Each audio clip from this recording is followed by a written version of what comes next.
Hey, welcome everyone on this Wednesday, November 22nd. It is a Wednesday. It's a Big Idea Wednesday, and I got a big idea for you today. In fact, I may have a couple big ideas, maybe two, maybe three. It's a bonus episode. we got lots of big ideas to talk about today. My name's Tom Coffey. This is the Coffee Nuance Show. We are at all the socials at Coffee and Nuance. That includes Rumble, rumble.com/coffeenuance/live. Just bookmark it. Just bookmark it. It's the easiest way to find the show. And today, this is a very interesting idea that I want to talk about, and that is the documentary effect. All of a sudden, the camera changed colors on me. I don't know what happened there. Anyway, let's get to it. Let's talk about documentaries today. You know, those persuasive films that promise to enlighten, but sometimes leave us feeling like we've just watched a magic trick, mesmerized but unsure about what really happened. Documentaries, my friends, they're the master storytellers of our time. They weave narratives so compelling that we're often left thinking, we've unlocked the secrets of the universe, but let's not forget, these are stories crafted by filmmakers. They're not always a complete picture of reality. You know, ever watch a documentary and feel like you've just earned a PhD in a subject you barely knew existed? Yeah, that's the documentary effect in action. It's like learning about politics from like a late-night TV show. It's mildly entertaining, but not the whole story, not even half the story. These documentaries, they're persuasive powerhouses. They present facts like a skilled lawyer, convincing, compelling, tailored to make a point. But here's the kicker. They're often more interested in telling a story than uncovering the whole truth. Yeah.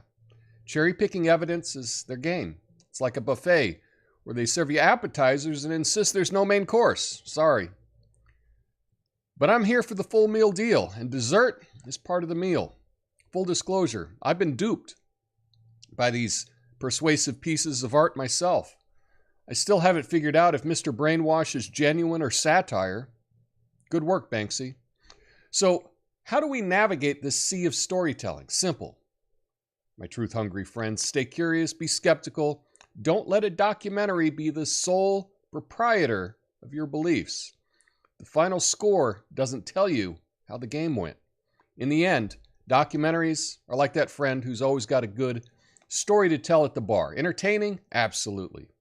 Take it with a grain of salt. It's their version of events, not always the whole picture. Remember, folks, the truth may be out there, but sometimes it's wearing a really convincing disguise. So let's all raise a glass to never falling for the documentary effect again. My name is Tom Coffey. This is the Coffee Nuance Show. Best censored commentary news show live right now. Flame on.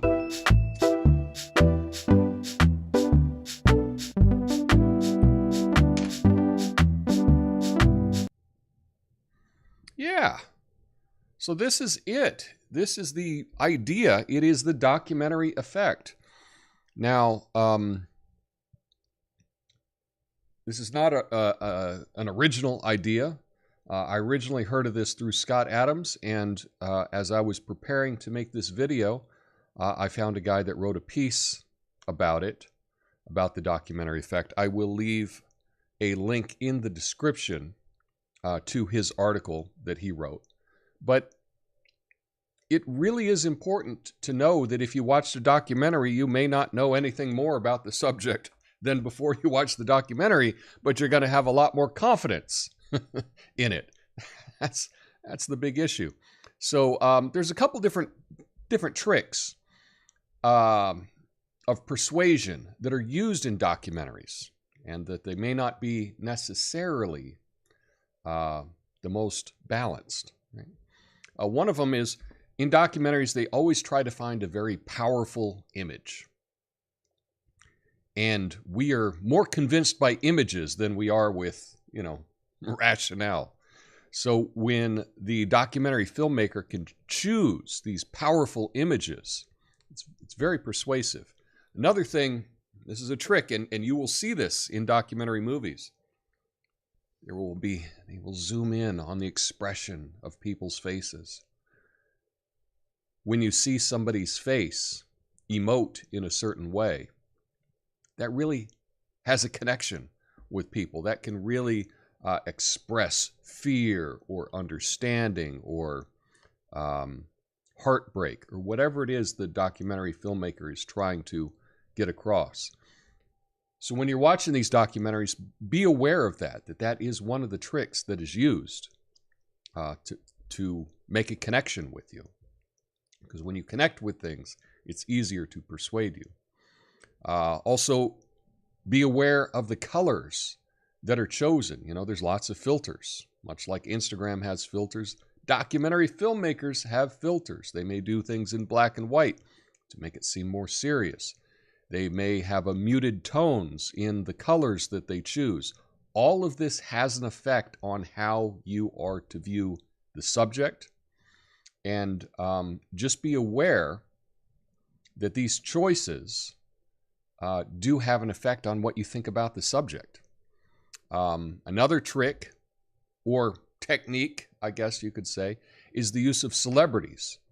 So sometimes there will be a celebrity in a documentary, and we kind of give them a little bit more weight, right?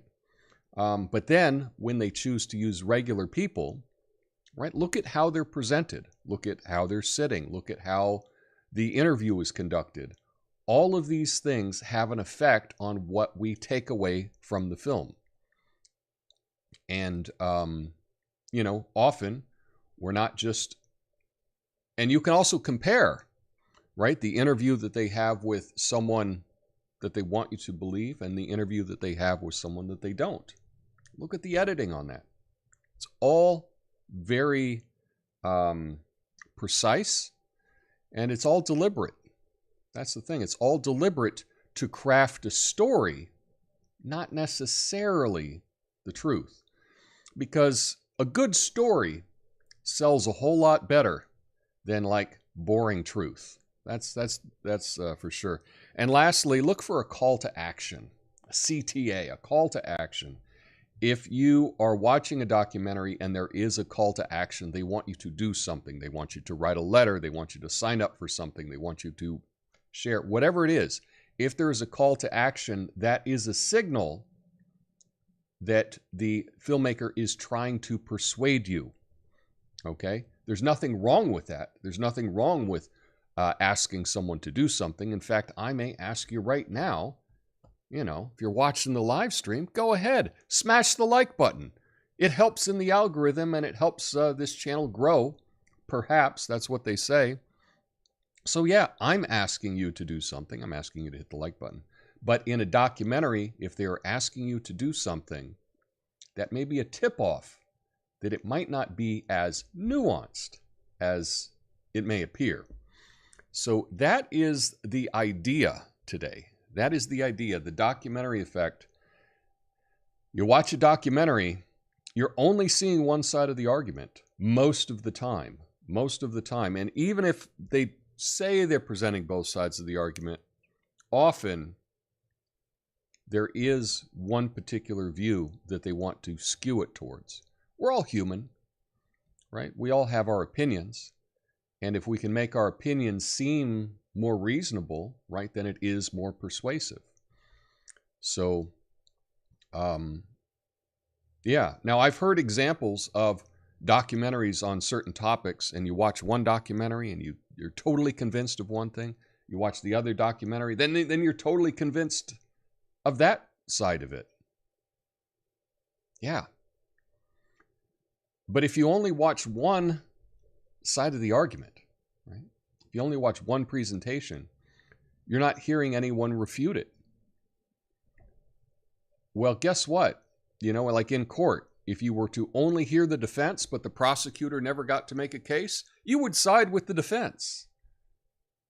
Likewise, if you only heard the prosecution's case and you're like, well, I've heard enough. I don't need to hear a defense. That was convincing to me. then you're the type of person that would be fooled by every single documentary, and you think that you're an expert just because you watched a 90-minute Netflix film. Yeah. So anyway, that's the idea that I wanted to share today. We're calling this the documentary effect. I think it's a good name for it. And I haven't seen a whole lot out there in the world about this. Like I say, Scott Adams talked about it on his podcast, I think this past summer, the idea of it. And I forget the guy's name, but he wrote a blog post about it, a nice essay about this idea. I'll leave a link for that in the description. But anyway, we got a good show to get to today. Good show to get to today. Number of things, many of them are on this topic. Funny how that works. Stick around for the after show, where I'll be going through all of your comments on YouTube and on Rumble. By the way, Rumble did get some new features today. They actually have playlists now, and then they have your view history. They've added that. So they've added a couple more features to make the app and the experience more usable for everyone. I'm very excited that they're continuing to make updates and make improvements to their site. We need alternative platforms. And, one of the things that people have said about Rumble is it doesn't have all of the same features that YouTube has. And that's true. But today they've announced a number of improvements that they've made. So if you haven't checked it out yet, please check it out, because I think that's pretty good.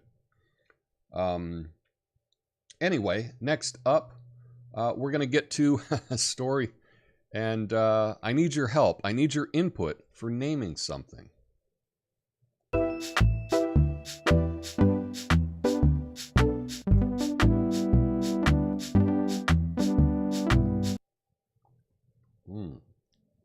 Yeah.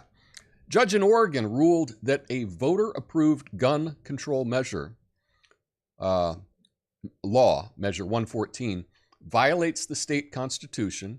The law requires background checks, training, and bans high-capacity magazines for firearm purchases. This decision continues to block the law's enforcement, leading to ongoing legal battles. State and federal courts hold differing opinions on the constitutionality under the state and U.S. constitutions. The debate involves whether the law restricts Second Amendment rights excessively if high-capacity magazines contribute significantly to mass shootings.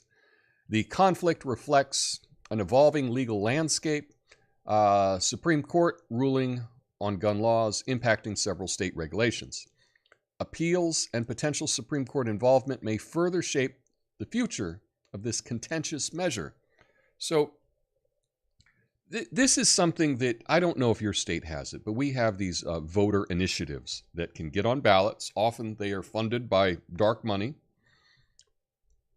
And one of the things that they don't do with these voter initiatives is there's never any requirement that it needs to be judged to see if it's constitutional or not, right? You can pass any voter measure, no matter how insane it is, and then later judges will rule whether it's constitutional or not. Now, I knew, and I said it on the show, I'm pretty sure. There were only a way I could search my channel to find it, that this was an unconstitutional measure at the time. I knew this was unconstitutional. In fact, I said, boy, I don't know, maybe I should run out and get a couple more guns, before this thing takes effect. And then I was like, no, I know that this is a BS measure, and it is a measure that, in my opinion, third time, in my opinion, was made just for posturing, okay? And this happens a lot. Lawmakers will pass measures. This was a voter measure that came about. But a lot of times, politicians will pass something knowing that it's going to be turned down eventually, knowing that what they're doing is not legal, but they do it for political purposes. And I'm trying to figure out what a name for this could be, because we should name this. Now, you could call it legal posturing. I don't know. You can call it judicial theater. I don't know about that. Legal symbolism? Maybe. Now, the favorite one that I've come up with to name this would be political stunt legislation, meaning that it's a stunt and it will eventually be turned over by the courts. So that's kind of where I'm leading, political stunt legislation. But if you've got a better name for this idea, the idea that something is passed, maybe to get people to turn out to vote, right? You know, if you have, we got this ballot measure, it's really important. For example, right? And I'm going to, this is just to make it extreme, just to understand it better. But I could put together a ballot measure whereby, let's just say everyone with brown eyes would get a $1,000 bonus, and it would be paid for by taxing blue-eyed people. And you may think, well, okay, well, the majority of people in the state have brown eyes, right? Blue-eyed people are like less than 10% probably. So the majority of people would say, oh yeah, I want to get me some of that. I want to get that. I want to get that money, and, you know, screw blue-eyed people, right? They can pay for this. Well, obviously that is not going to be legal. That's not going to pass the courts. Of course, a judge is going to turn that down. However, that might be used to get out the vote. That might be used to get brown-eyed people to go vote, because they, you know, think, if you vote on this, you might get an extra $1,000 cash. Now, I just made that up. That's just an extreme example. But in this case, I would call that political stunt legislation. You know, you get people to turn out to vote for something like this, and then, you know, they might vote for other candidates that might align with your party more, for example. I guess a more accurate or a more honest example of this might be maybe some kind of extreme abortion ban, right? That the candidate knows for a fact that the court would turn this down. But that's going to rile up the base. That's going to get people out to vote, and it may help your party. Okay? And so my name would be political stunt legislation, but that's not a real sexy name. That's not a great name. So if you've got a better idea for this tactic, please let me know in the comments, because I think it needs a name. This needs to be named, and I have not been able to find it just on my own searching. Perhaps someone's already named it and they've got a great name for it. And if you know, let me know in the comments. So anyway, let's get to another story that may break a narrative or two.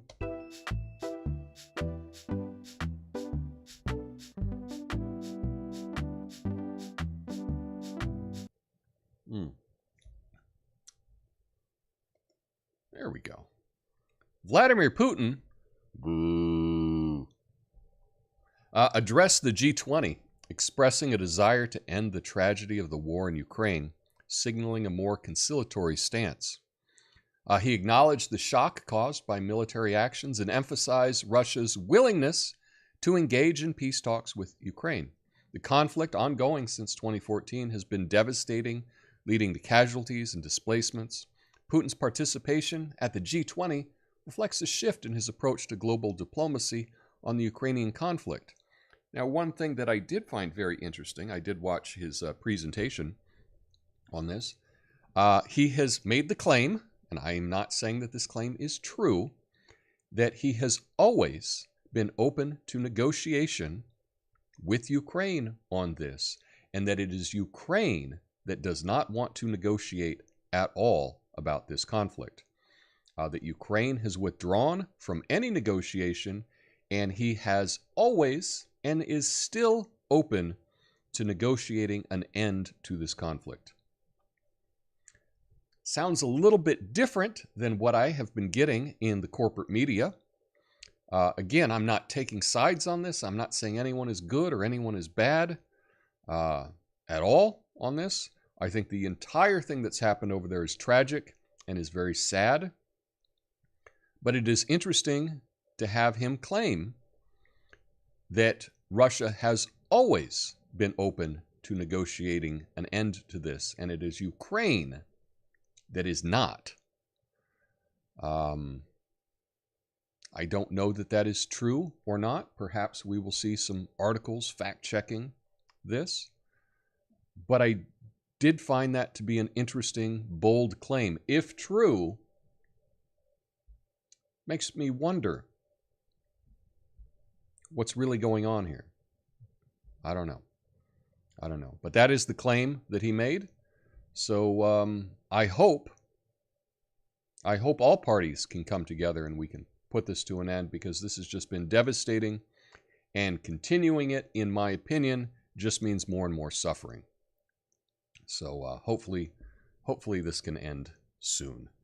Anyway, next up, I've got some shocking news. Shocking news.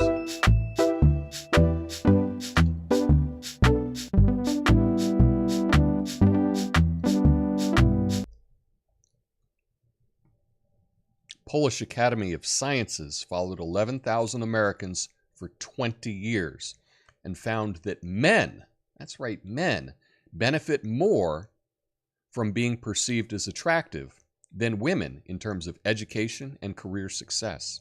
Attractiveness at age 15 notably influenced earnings and achievement in one's 30s, especially for men. This effect was less significant for women, particularly in education. Despite limitations in assessing teenage attractiveness, the study aimed to understand how looks impact upward mobility.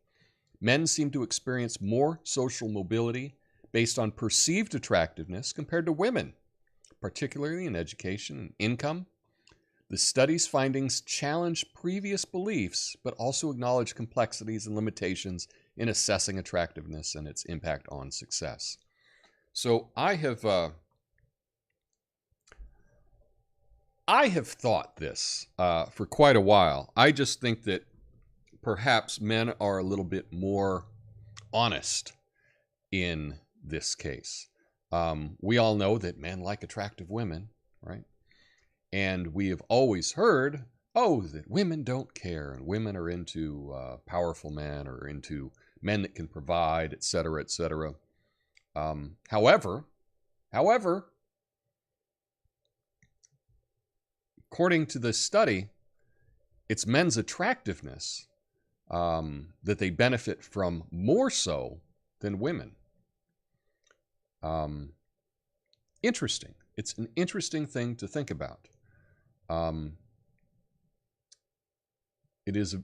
think it's a fascinating thing to think about, and it does make you wonder, or it makes you recontextualize some things that perhaps, if you want to be successful, right, and you're a man and you want to be successful, one of the more important things that you can do, sure, education, build up a network, et cetera, but also hit the gym,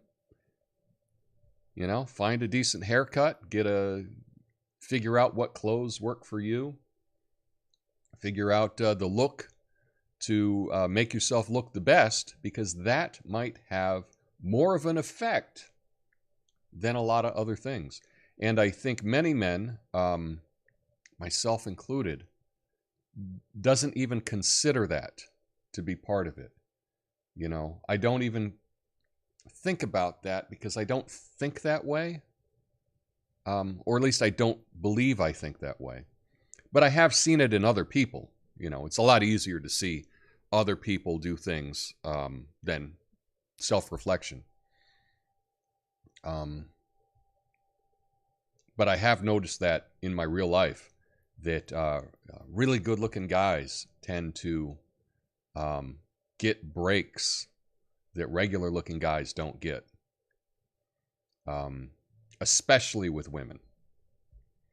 Now, this isn't jealousy or anything. This is just acknowledging reality, right? But perhaps, maybe I need to work on my, go to a barber and get my beard trimmed right, and maybe fix my hair, and maybe wear something that fits me a little bit better than an Aloha shirt. Maybe like this guy here, put on a jacket. Maybe that's what the channel needs. Maybe I could put on do a live filter on my face, and make me look make me look better. I don't know. But if that's the key, if that's one of the keys to success, I should probably explore it. What if I were to make another channel that was exactly like this channel and said the exact same things, but I had a filter and then I look like a male model? I wonder if it would grow faster. I wonder. It sounds like a fun experiment. Something to try out. Yeah, we'll see. Lipstick and coffee. I like it. Anyway, so as always, I leave links to every story that I discuss in my show. I leave an archived link in the comments. So if any of these stories you want to explore a little further, maybe you want to share with someone else, you can just go to the comments after I'm done with the show, and I will leave an archived link to every story that I reference, including this one. So I hope you utilize that sometime. Anyway, next up, we've got another story that, wow, blow your mind.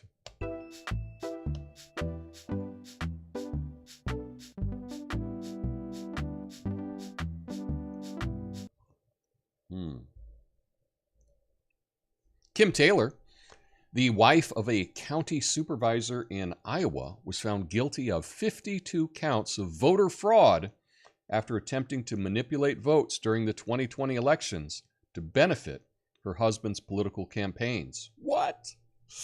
She tried to sway both the primary and the general election by falsifying absentee ballots, signing ballots without permission, and encouraging others to do the same. Although her husband lost the primary election, he did win re-election as a supervisor later that year. Kim Taylor's actions violated citizens' voting rights, and she awaits sentencing, facing a maximum of 5 years for each count.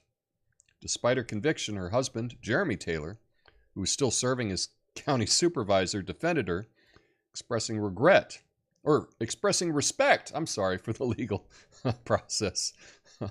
Freudian slip there. And focusing on supporting their family during this time.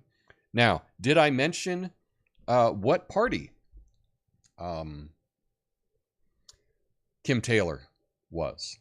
What party Jeremy Taylor, her husband, where the voting shenanigans took place? I didn't mention that. Didn't mention it. Is it important which party they were? Is it? I don't think it's important what party they were. This is an example, a concrete example of some shenanigans in the 2020 election. Yeah.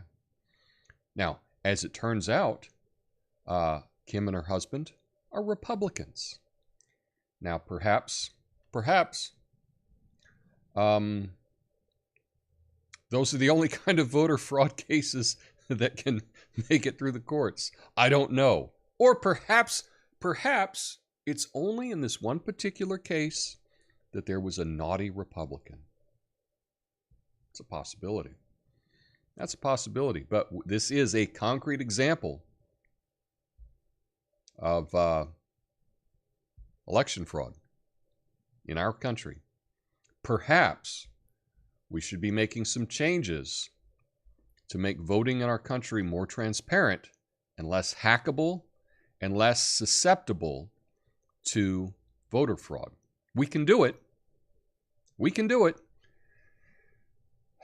There just doesn't seem to be any will for it. You know, it's interesting, you know, the election in Argentina the other day.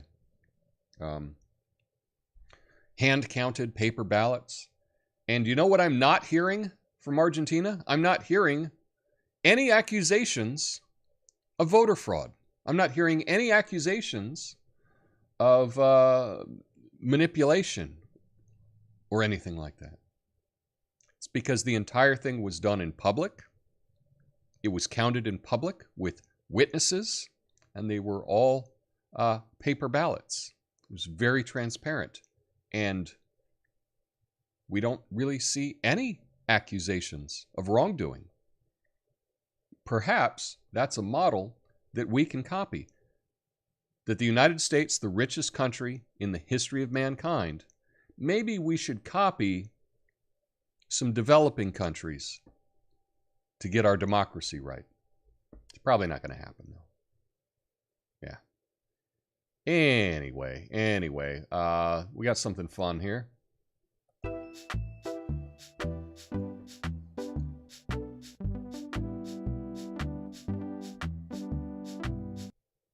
So, Minnesota is in the process of redesigning its state flag and seal due to concerns about their racist and unattractive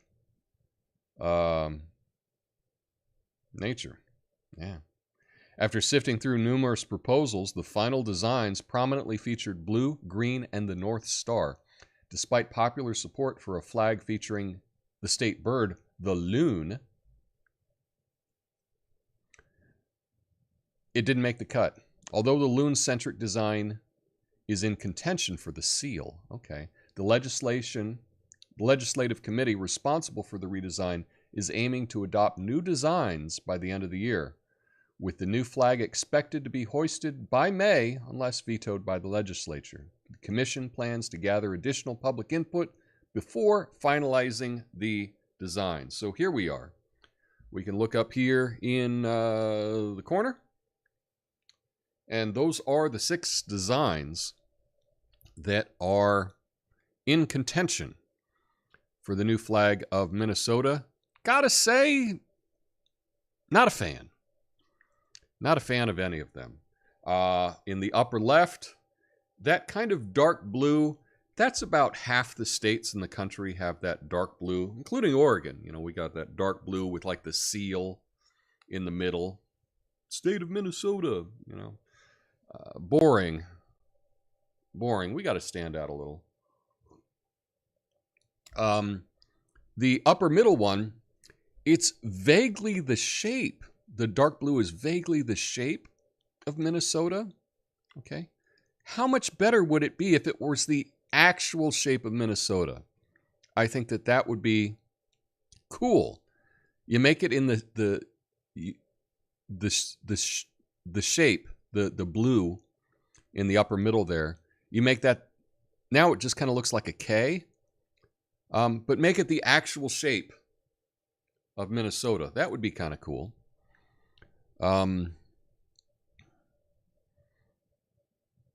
I don't know. The bottom left just looks like a art project at Michael's. The bottom middle one, you got to have something that people can actually draw. I'm not feeling it. And the bottom right, I mean, we got the North Star on it, which I guess is a big deal in Minnesota. You know, they're all about the North Star. But I don't know. I'm not really feeling any of these designs. But I don't live in Minnesota, and I probably will never go to Minnesota, so it doesn't concern me that much. But what do you think? Is there one of these that you think would make a great state flag?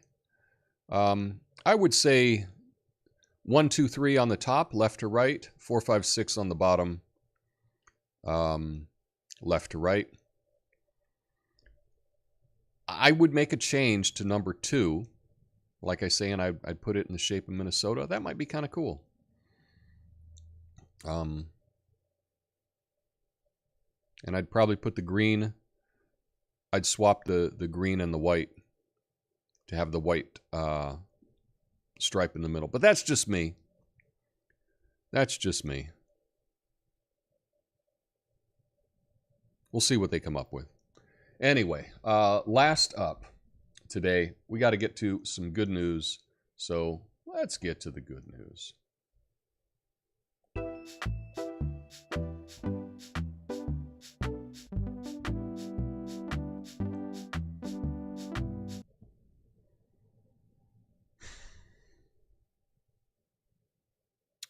Scott Wilcock, known as the Bob Ross of snow graffiti, wows millions on social media with intricate holiday window art made solely from canned snow spray.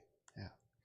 His nostalgic scenes from classics like Home Alone and The Grinch evoke festive cheer. Originally a mechanic, Wilcock's artistry started at home and grew with an overwhelming social media support. Now, he crafts bespoke designs, shares tutorials, and urges others to chase their creative dreams. His art spreads joy and stands as a reminder to pursue passions. So let me show you some of this here. Let me see if I can. So here we are, and I got this from Nice News. Oh, Nice News is just a good site here. Snow graffiti artist. So let's check out some of this. So here is a TikTok where he's demonstrating it. Just show you this. So he's got a little spray bottle with the decorative snow is what he uses. And so he's just doing a little spray, and he's got a little scraper. That's it. And he's really able to make some incredible designs.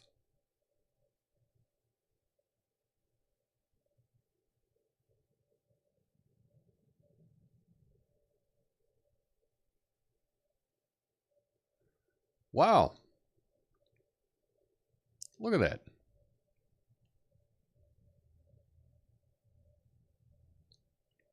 I'm wowed. That's some real talent. And I think one of the things that's fun with this is what a way that you can, amuse a kid for a while. It's cold, you can't go outside perhaps. You get a little can of the fake snow, and you all can paint on the windows of your living room.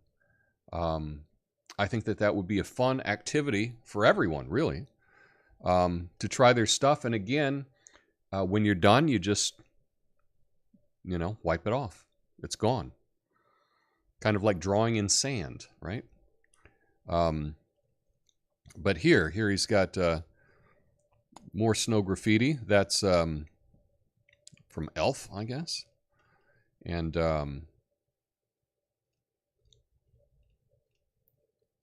we got Home Alone. That was just made with a can of fake snow. And what is this? Not sure what that is. Is that Witches of Eastwick or something? I don't know. But here you go. And so he's got tutorials on how to do this stuff.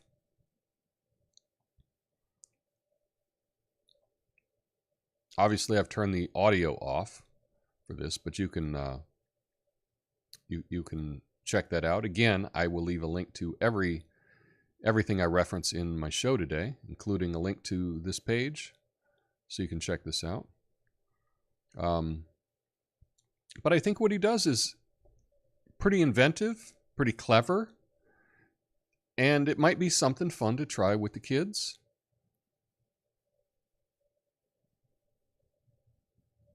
I love it. I love it. It says when he's not creating holiday or non-season snow art, He uses his skills to draw black and white portraits and colorful wall art.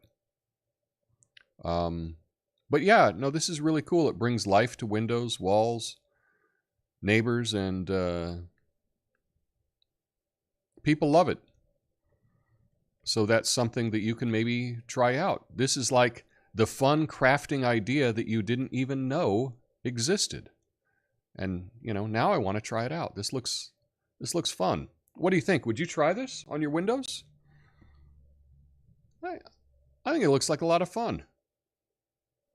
I don't know what the little cans of fake snow cost, but I don't think it can be that much.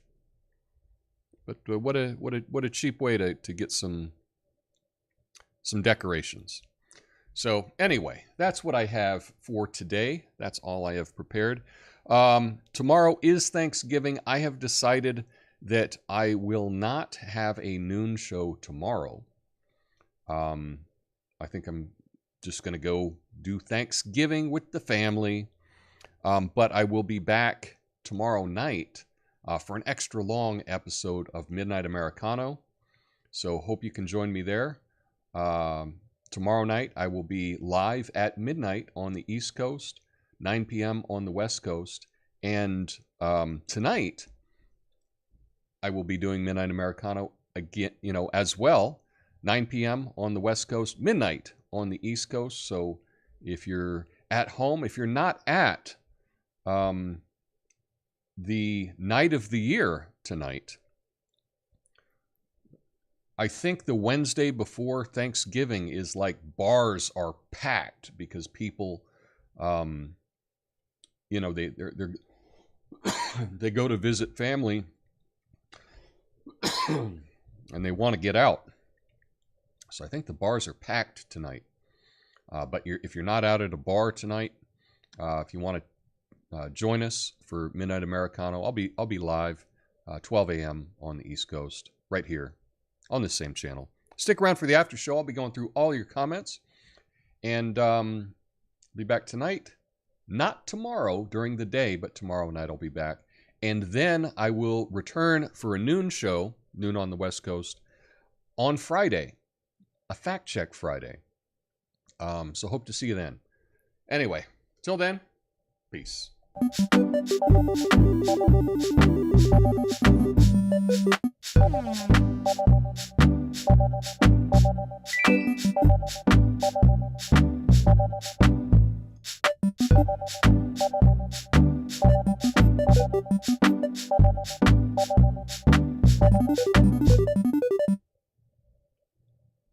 Thanks for sticking around, everyone. Let's see. Nope.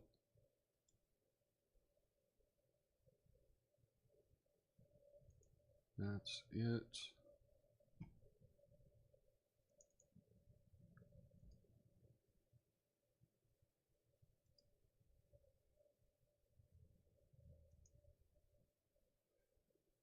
You're kidding. Where is it?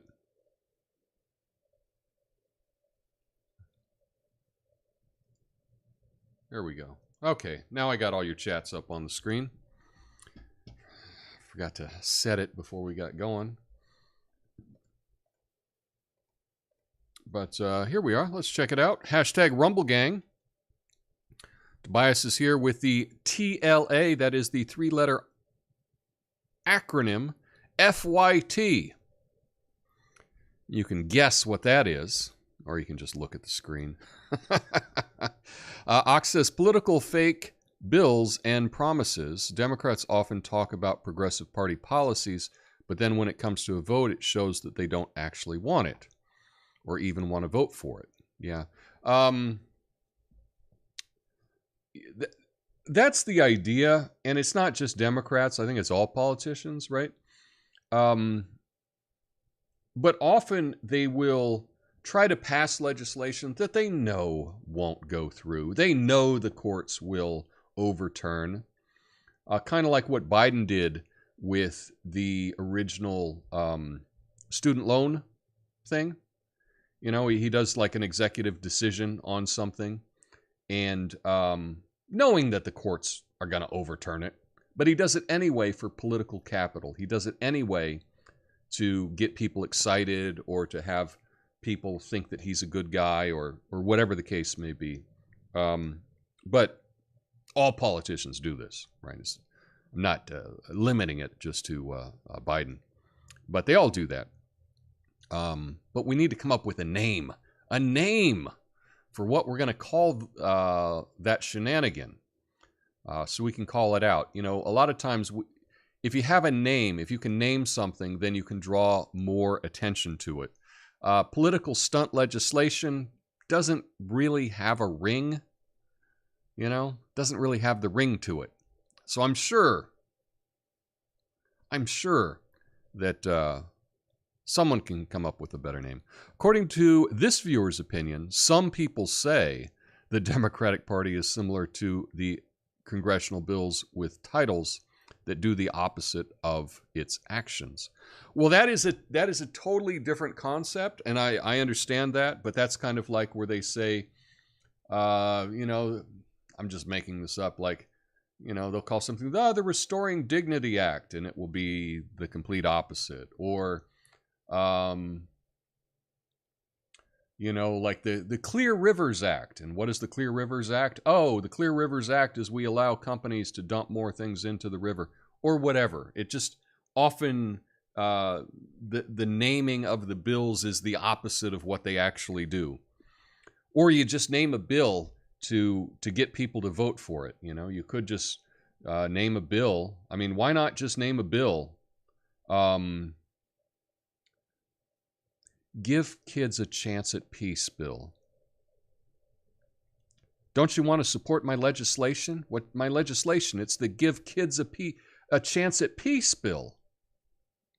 You're against giving kids a chance at peace? You know? But those are just like misnamed bills or deceptive titles for bills. What I'm talking about is actual legislation that is put through knowing that the courts are going to overturn it. So it's like you're knowingly passing something that you know is against the law, but you do it anyway for political reasons. So I'd call it stunt legislation, but I don't know. Let's see if we can come up with something better than that. But thanks for all of the comments on Rumble. Let's see on YouTube. We got a lot of comments. Oh, everybody checking in. Erie Fairy likes the nature documentaries. Yeah, nature documentaries may not be as biased as other documentaries. That's for sure. I only remember Super Size Me and some docu-style story about a woman who died in her apartment in London and no one discovered her until 3 or 4 years later. TV still on. That sounds really sad. But as an example, right, with Super Size Me, you kind of go extreme. You exaggerate things for your story, right? Now, I don't know in that particular documentary if it was, you know, how accurate it was, how one-sided it was. I'm not casting any dispersions on that. In fact, I did meet Morgan Sturlock, something like that. I went to one of his premieres here in Portland at the Hollywood Theater. Met him afterwards. Nice guy. But just know that when you watch a documentary, you're watching someone's vision, and they've crafted it in such a way, and especially a documentary that is popular, right? If it's popular, you want to cut out the nuance, right? You want to be more extreme, because that's going to get you more popularity. That's for sure. Isn't Netflix owned by the nephew of Edward Bernays? Do not know that claim. That is something to fact check. Of course, Edward Bernays is, of course, known for writing about propaganda. Oh, I just ordered the book called Propaganda. There we go. playlists, yeah. So they're going to have playlists on Rumble, which is pretty cool. Pretty cool. Is Lucid hashtag Rumble Gang now? Perhaps, but I can't speak for him. I'll need to make a playlist of Coffee Nuance videos. I sure hope I don't forget to turn it off before I sleep. Yeah, you never want to do that. You never want to just let playlist run when you fall asleep. That you know, I heard about someone doing that on Spotify. And Spotify's cracked down on this now, but they made playlists of silence, right? So they would record like a 1 minute silent song, and then the playlist would have it in it 1,000 times, right? And so fans of this artist could then go click the playlist, and it would play all of these videos, which were just silent, so that the artist could get some revenue on it. That is deceptive, and I don't encourage anyone to do that. That is, yeah. Call it congressional ignorance legislation. Constitutional ignorance. See, I saw ignorance and I immediately thought Congress. Call it constitutional ignorance legislation. Too many syllables there. I get what you're getting at, but we want to make it memorable. We need a memorable name. And for me, that's not memorable, but that doesn't mean that everyone would think the same way.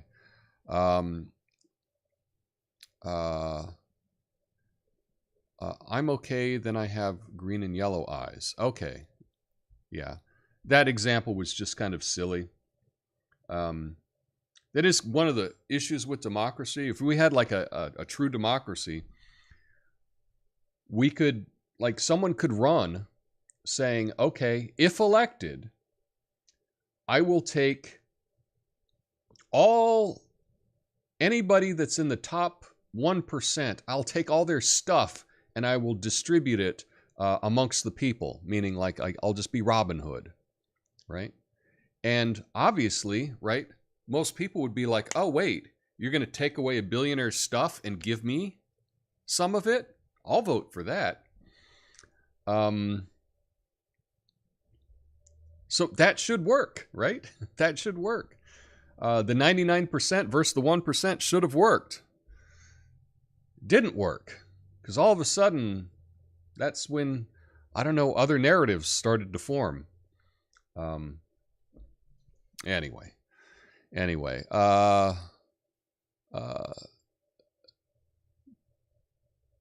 CONIGL for short, right? Constitutional ignorance legislation, CONIGL. I do like CONIGL. You know, maybe just call it a CONIGL. People are like, a what? Oh, you know, a CONIGL, constitutional ignorance legislation. That's not bad. Not bad. I had a knucklehead co-soldier ask me if I was going to vote for Bill Clinton based on his good looks. Voted for Ross Perot instead. You know, good looks matter in elections. Good looks do matter. I say good looks and then I immediately just fix my hair.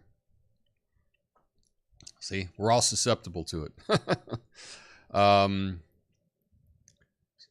So they stand out more. Yes, men tend to be more honest about looks. Yeah. No jacket. In fact, more aloha at midnight. Well, the thing is, at midnight, I don't have my heat up as much as everybody else does in the country. I don't know. Y'all must have, you know, $200 gas bills or something. I have the heat at 64 or whatever in my house. It's a little chilly just wearing a Aloha shirt. That's why I have a sweater at night. I watch a lot of intersexual dynamics content. Forgot to mention that the other day. Been super helpful on getting out of delusional land and more into reality. Also called red pill stuff. Well, the term red pill, anything that becomes popular can be used by anyone, right? And so there's a lot of things that use the term red pill, and it's kind of diluted its meaning. Because red pilling just means, like, knowing the truth about something. So whatever you're trying to get the truth out about, you can just call it red pill, right? It doesn't mean that it is the truth about something. If you say something's the truth, it doesn't necessarily mean it's the truth. As the old example, right? Pravda in Russian is truth. And that was the name of their big media company, Pravda News. In fact, it still is. There's still a pravda.ru news. So calling something the truth doesn't mean that it's the truth. I like the Emily's Star quilt pattern. They should have used that in the new flag design. Okay. Erie Fairy likes the top right. The top right one. Let me. I don't have that with me, so not sure about that. Okay. Let's see. Thumbs up for the video. Check. Tom always has unique stories to share. I try. That's what I try. I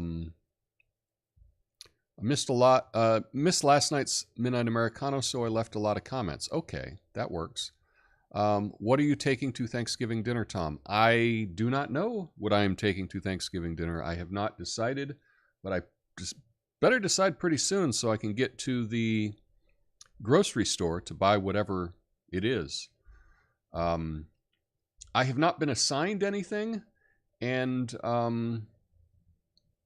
so I'm just going to double check. But I would like to bring something, but I haven't decided yet. So I'll probably tell you. I'll tell you Thursday night what I took. The fake snow art is really cool. I wonder how stable it is, or does it mess up if you accidentally brush against it? That kind of stuff. The fake snow, it's pretty good.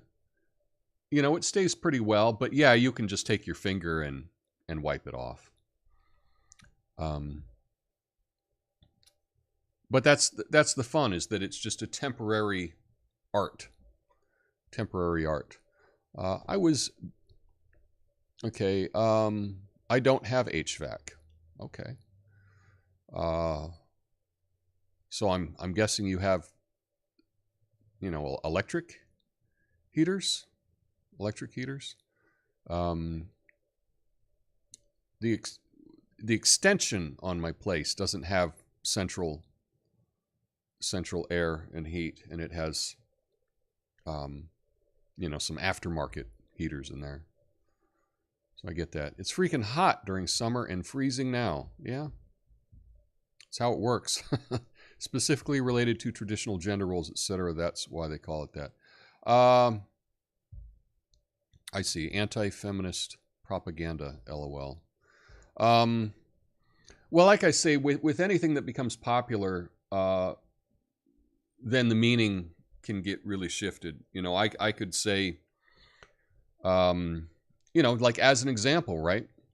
I can say that I'm a fact checker and I check facts, and you can say, oh, I really like fact checking because I like what Tom does, right? But then you get other companies that call themselves fact checkers, and whatever. They're very partisan, perhaps. So just because someone says it doesn't mean that it is.